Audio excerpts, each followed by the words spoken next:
So hello everyone, स्वागत है आप सभी का एक और नई वीडियो में। और आज की वीडियो में मैं आपको एसएससी जीडी 2026 के लिए कंपाउंड इंटरेस्ट के कुछ इंपॉर्टेंट टाइप कराने वाला हूं। और मैं आपको वही सारे इंपॉर्टेंट टाइप कराऊंगा जो जिनसे एसएससी जीडी 2025 में हर एक शिफ्ट में भर भर के क्वेश्चन आए थे। और मुझसे जितना शॉर्टकट हो सकेगा मैं वो सारे शॉर्ट ट्रिक्स वगैरह जो जो भी हो सकेगा, मैं गोल्डन रेशियो हो गया, सक्सेसिव हो गया, मैं सब कुछ आपको बताने की कोशिश करूँगा। तो चलिए वीडियो को स्टार्ट करते हैं। तो पहला क्वेश्चन बोल रहा है 20,000 रुपये पर 4 वर्षों के लिए 10% प्रतिवर्ष की दर से चक्रवृद्धि ब्याज क्या होगा। सबसे पहले मैं इसको सक्सेसिव से बता देता हूँ, ठीक है। अगर रेट ऑफ इंटरेस्ट 10% है और 4 वर्ष बोल रहा है तो चलो मैं पूरा बता देता हूँ। अगर rate of interest 10% per annum है तो 2 साल का, 3 साल का, 4 साल के लिए मोस्टली है पेपर में आपका इतना ही तक जाएगा, ठीक है। अगर रेट ऑफ इंटरेस्ट 10% है तो 2 साल का होता है 21% पर एनम, ठीक है। और 3 साल का होता है 33.1%। और 4 साल के लिए हो जाता है 46.41%, ठीक है। ये सीधे सीधे होना चाहिए, ये आपको याद ही होना चाहिए, ठीक है। अब बोल रहा है 20,000 रुपये पर, तो 20,000 रुपये 1 2 3 मल्टीप्लाई 4 वर्ष बोल रहा है 46.41%, ठीक है। परसेंटेज से दो जीरो कैंसिल, इस वाले दशमलव हटाएंगे, ये दो वाले दो जीरो कैंसिल, दो का मल्टीप्लाई कर लो, 2 एकन 2, 2 चाकू 8, 2 छंग 12, 2 चाकू 8 और 1 9, 9,282, 9,282 हमारा राइट आंसर हो जाएगा पहला। ठीक है, हो गया। तो अगला क्वेश्चन बोल रहा है 21,600 रुपये पर 3 वर्षों के लिए 16/2/3% प्रतिवर्ष की दर से चक्रवृद्धि ब्याज क्या होगा, ठीक है। तो इसको मैं आपको 3 वर्ष के लिए बोल रहा है ना, 16/2/3% फ्रैक्शन क्या होती है 1/6, है ना, 1/6 होती है 3 साल की। इसको मैं आपको गोल्डन रेशियो से बता देता हूँ, ठीक है। उसको मैंने सक्सेसिव बताया, इसको मैं गोल्डन रेशियो से बता देता हूँ। 3 साल का गोल्डन रेशियो होता है 3:3:1। अब मैं 21,600 का अगर 1/6 निकालता हूँ तो हो जाएगा 3600, ही हो जाएगा ना। अब 3600 का 1/6 निकालता हूँ वो हो जाएगा 600, 600 का 1/6 निकालता हूँ वो हो जाएगा 100। अब इसको मल्टीप्लाई करके ऐड कर लो, 36 तियाँ 108, मतलब 10,800, ठीक है। 6 1800, ठीक है। और ये 100 ऐड कर लो, डबल जीरो हो गया, 8 दूनी 16 और 1 17 हो गया, हासिल एक हो गई, एक एक 2 हो गई, 1 हो गया, 12,700 रुपये हमारा ब्याज हो जाएगा, मतलब कि बी ऑप्शन। देख रहे हो कितना आसान होता है। अगला क्वेश्चन बोल रहा है विपुल ने 5400 रुपये और विजय ने 9,400 रुपये का निवेश किया, दोनों को एक ही वार्षिक साधारण ब्याज दर पर ब्याज मिला है। यदि 5 वर्षों के अंत में विजय को विपुल से 840 रुपये अधिक ब्याज मिलता है तो ब्याज की दर क्या होगी, ठीक है। मैं आपको बता देता हूँ, ये सिंपल इंटरेस्ट का सवाल है। जैसे सिंपल इंटरेस्ट का फार्मूला क्या होता है, PRT/100, यही होता है ना। बोले देखो टाइम 5 वर्ष है, 5 वर्ष विपुल के लिए भी है वो विजय के लिए भी है, तो टाइम है ना वो कांस्टेंट हो गया है। रेट ऑफ इंटरेस्ट है वो भी सेम ही रहेगी, वो भी कांस्टेंट हो गई। तो जो ब्याज का जो ब्याज आएगा वो सीधे प्रिंसिपल के जो उसके है ना बराबर आ जाए, मतलब समानुपाती होगा, ये बढ़ेगा तो ये भी बढ़ेगा, ठीक है। 5 साल का ब्याज कितना दिया गया है 840, तो 1 साल का ब्याज कितना हो जाएगा 16 पंचे 80, 5 अट्ठे 40, 168 रुपये। 1 साल का ब्याज 168 रुपये हो जाएगा, ठीक है। और मैं प्रिंसिपल का अगर मैं रेशियो लेता हूँ तो ये 2 जीरो से 2 जीरो कैंसिल हो जाएगी, और 94 में से अगर 54 चला जाएगा तो क्या बचेगा 40, ठीक है। अब इसको डिवाइड कर दो, 4 चक्कू 16, 4 दूनी 8, बटे में आएगा 10, 4.2%। आगे देखो। तो अगला क्वेश्चन है क्वेश्चन नंबर 4, बोल रहा है 25,000 रुपये की राशि 20% प्रतिवर्ष की दर से 3/3/6, मतलब हाँ 3/1/2 वर्षों के लिए वार्षिक चक्रवृद्धि ब्याज के साथ निवेश किया जाता है। अवधि के अंत में प्राप्त कुल चक्रवृद्धि ब्याज क्या होगा, ठीक है। देखो 3/1/2 साल है, मतलब 3 साल तो पूरे पूरे हैं, और जो कि चौथा साल है वो आधी साल है। तो 3 साल के लिए क्या हो जाएगा 20%, 20% फ्रिक्शन वैल्यू क्या होती है 1/5। तो मतलब इसको मैं रेशियो से बता देता हूँ, 5 से 6, 5 से 6, 5 से 6। अगला चौथा वर्ष है वो आधे साल के लिए बोल रहा है, तो हमारी रेट ऑफ इंटरेस्ट भी आधी साल हो जाएगी, मतलब 10% पर एनम। 10 से 11 मल्टीप्लाई कर लो, पचम 25 पंच 125, 12,500 रुपये, 12,050 हो जाए वो, सॉरी 1250। पचम 25 पंच 125, 125 मल्टीप्लाई बाई 10 मतलब 1250।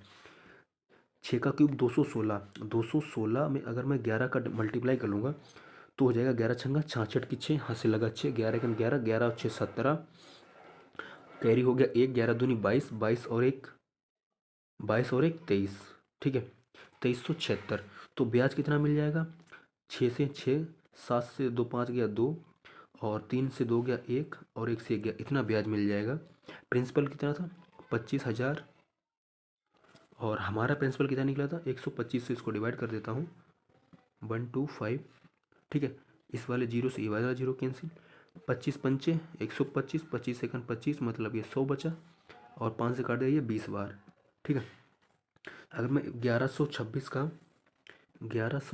का मल्टीप्लाई बाई 20 कर देता हूँ तो आंसर आ जाएगा 0, 2 छंग 12, कैरी 1 हो गया, 2 दूनी 4 और 1 5, और 11 दूनी 22, मतलब 22,520 हमारा राइट आंसर होना चाहिए, जो कि दिया गया है सी ऑप्शन में, ठीक है ना।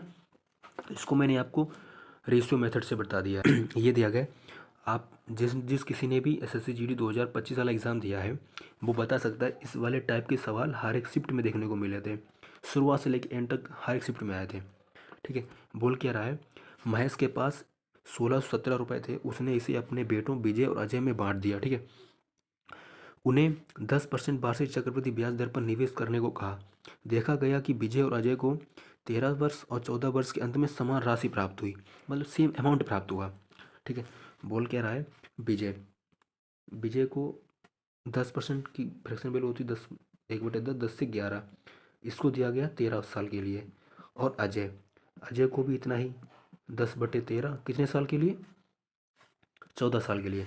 इसको बराबर कर देते हैं, जब इसको खोलेंगे तो ये कट जाएगा, तो विजय और अजय की जो रेशियो का अमाउंट का जो रेशियो है वो आ जाएगा 11/10। टोटल कितना हो जाएगा 21 यूनिट की वैल्यू दी गई है, वो दी गई है 1667। काट लेते हैं, सातियाँ 21, 7 दूनी 14, सातियाँ 21, 7 एकन 7, 3 से 3 सत्ते 21, 3 सत्ते 21, मतलब कि 1 यूनिट की जो वैल्यू है वो आ गई है 77। और हमसे पूछ रहा है महेश ने विजय को कितनी दी थी, विजय को दी थी 11 यूनिट, तो 77 में मल्टीप्लाई 11 कर देंगे, 77 मल्टीप्लाई 11 तो हो जाएगा 11 की 7, हासिल हो गया 7, 11 77 और 7 84, मतलब कि महेश ने जो अपने बेटे जो विजय था उसको जो दिया गया था वो 847 रुपये उसको दिए थी, है ना। हाँ तो अगला क्वेश्चन देखते हैं, क्वेश्चन नंबर 6 बोल रहा है, विजय के पास 1224 रुपये थे, उसने इसे अपने बेटों अजय और प्रकाश में बांट दिया, और उन्हें 4% वार्षिक चक्रवृद्धि ब्याज दर पर निवेश करने के लिए कहा गया। देखा गया कि अजय और प्रकाश को 18 वर्ष और 19 वर्ष के बाद समान राशि प्राप्त हुई। विजय ने प्रकाश को कितना दिया गया था, ठीक है। अजय 4% की फ्रैक्शन होती है 1/25, मतलब अमाउंट हो जाएगा 25 से 26, कितने साल के लिए दिया गया था, 18 साल के लिए दिया गया था। प्रकाश को कितना दिया गया था 19 साल के लिए, 25 से 26 अमाउंट हो जाएगा, और ये 19 साल के दिया गया, इसको खोलेंगे तो ये कट जाएगा। अजय और प्रकाश की जो अमाउंट का जो रेशियो है वो आ जाएगा 26/25, ठीक है। अब पूछ क्या रहा है, विजय ने प्रकाश को कितना दिया, विजय ने प्रकाश को मतलब 25, 25 के 25 के दो ऑप्शन खा रहे हैं, मल्टीपल अगर लगाते हैं तो 6 5 11 मतलब 51 यूनिट की जो वैल्यू दी गई वो दी गई 1224। 17 से काट लेते हैं, 17 यहाँ 51, 17 7 119, और 2 बच्चा हो गया 34, 17 दूनी 34, 3 से काट दिया 24 यहाँ 72, मतलब कि 24, और प्रकाश की पूछ रहे हैं मतलब 25, 25 दूनी 50, और 25 चौको 100 मतलब 600, मतलब विजय ने जो अपना बेटा उसका जो प्रकाश था उसको उसने 600 रुपये दिए थे। अगला क्वेश्चन नंबर 7 देखते हैं, बोल रहा है 15,625 रुपये पर 9 महीने के लिए 16% प्रतिवर्ष की दर से त्रैमासिक रूप से संयुक्त किया जाता है। त्रैमासिक मतलब क्वार्टरली, मतलब हर 3-3 महीने में, है ना, हर 3-3 महीने की अगर एक साल की बनाएंगे तो 4 क्वार्टर बनेंगे, 4, तो रेट ऑफ इंटरेस्ट भी हो जाएगी, क्वार्टरली करेंगे तो 4% क्वार्टरली आएगी, ठीक है। तो 3 महीने मतलब क्वार्टर करेंगे, 4 3 12 तो मतलब 3 3 के बनेगा, और 9 महीने के लिए निकालेंगे तो 331, ठीक है। मैं क्वार्टर से ही निकाल लेता हूँ, ठीक है। अब 15,625, 4% की फ्रैक्शन वैल्यू क्या होती है? 1/25। 15,625 का अगर मैं 4% निकालता हूँ तो हो जाएगा 4 मतलब 25, 25 छक्का 150, 25 दूनी 50, 25 पंचे 125, मतलब 625 रुपये। अब 625 को डिवाइड बाई फिर से 25 करते हैं तो क्या बनेगा? फिर 25, 25 का 25 1, ठीक है। 25 तियाँ 75 और 6 तियाँ 1875, 25 तियाँ 75 और 1 76। इसको ऐड कर लेते हैं। 6 5 11 हासिल 1, 7 दूनी 14 और 1 15, 18 और 1 19, 1951 रुपये जो है उसका ब्याज बनेगा। 1951 जो कि सी ऑप्शन में दिया गया है, ठीक है ना। इसको भी मैंने आपको गोल्डन रेशियोज करके दिखा दिया है। 8वां दिया गया है, यदि किसी निश्चित राशि पर दूसरे वर्ष के दौरान अर्जित ब्याज 5,916 रुपये है और ब्याज की दर 20% पर एनम है, वर्ष चक्रवृद्धि मतलब कंपाउंडेड होता है, तो प्रिंसिपल क्या होगा? मैंने मान लिया प्रिंसिपल इतना था, बोला दूसरे वर्ष मतलब 20% पर एनम, मतलब 20% फ्रैक्शन वैल्यू होती है 1/5, 5 से 6, अगले वर्ष एक ही 20% मिलेगा, मतलब 1/5। कितना दिया 5,916। इसको डिवाइड कर लेते हैं। 6 छने 54, बचा 5, 48, बचा 3, हो गए 36, 55 25।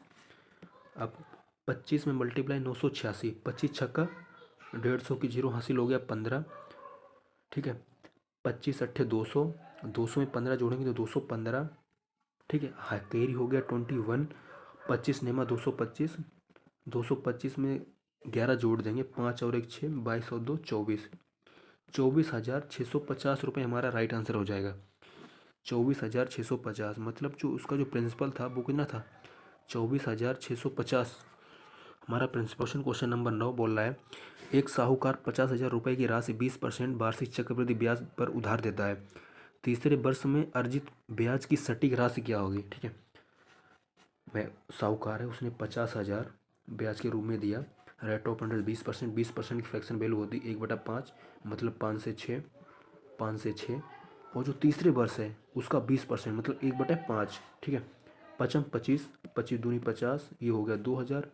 5 से काटा 5 को 20 मतलब कि 400, 400 और 36, 36 दूनी 72 दूनी 144, मतलब 14,400 रुपये जो है उसको ब्याज मिलेगा तीसरे वर्ष के अंत में। कितना मिलेगा? 14,400 रुपये उसको ब्याज मिलेगा, ठीक है। क्वेश्चन नंबर 10 बोल रहा है 16,000 रुपये पर 10% वार्षिक। अगला क्वेश्चन बोल रहा है, क्वेश्चन नंबर 10 बोल रहा है 16,000 रुपये पर 10% वार्षिक ब्याज की दर से 2 वर्ष और 6 महीने के लिए चक्रवृद्धि ब्याज क्या होगा? ठीक है, 2 वर्ष और 6 महीने, तो 2 वर्ष के लिए 10% के हिसाब से कितना बन जाएगा? 10 से 11, 10 से 11। अगला 6 महीना बोल रहा है, मतलब रेट ऑफ इंटरेस्ट भी आधी हो जाएगी, मतलब 5%। 5% की फ्रैक्शन होती 1/20, मतलब का 20 से 21। इसको डिवाइड कर मल्टीप्लाई कर लेते हैं, ये हो जाएगा 2,000।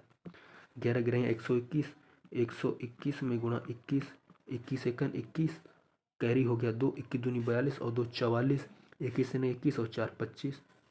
तो ब्याज कितना बन जाएगा? 541 ब्याज मिल जाएगा किस पर? 16,000 पर। और प्रिंसिपल हमारा कितना था? दिया गया था 2,000, ठीक है। 2 जीरो से 2 जीरो, 2 से काट दिया 8 बार। अब 8 से इसको मल्टीप्लाई कर लेते हैं। 8 एकन 8, 8 चौको 32 की 2 हाथ से लगा 3, और 8 45 और 3 43, 4,328 रुपये उसको ब्याज मिलेगा, मतलब कि बी ऑप्शन। तो ये क्वेश्चन नंबर 10 हो गया। तो ठीक है, आज मैंने आपको ये 10 क्वेश्चन करा दिए जो कि SSC GD 2026 के लिए मोस्ट इंपॉर्टेंट है, और मैं आशा करूँगा कि इन्हीं में से ही आपको देखने को मिल जाए, और जो भी इंपॉर्टेंट रहेगा मैं आपको धीरे धीरे सब कुछ कराता रहूँगा इंपॉर्टेंट टाइम। तो मिलते हैं किसी और वीडियो में, आज के लिए बस इतना ही। Thank you.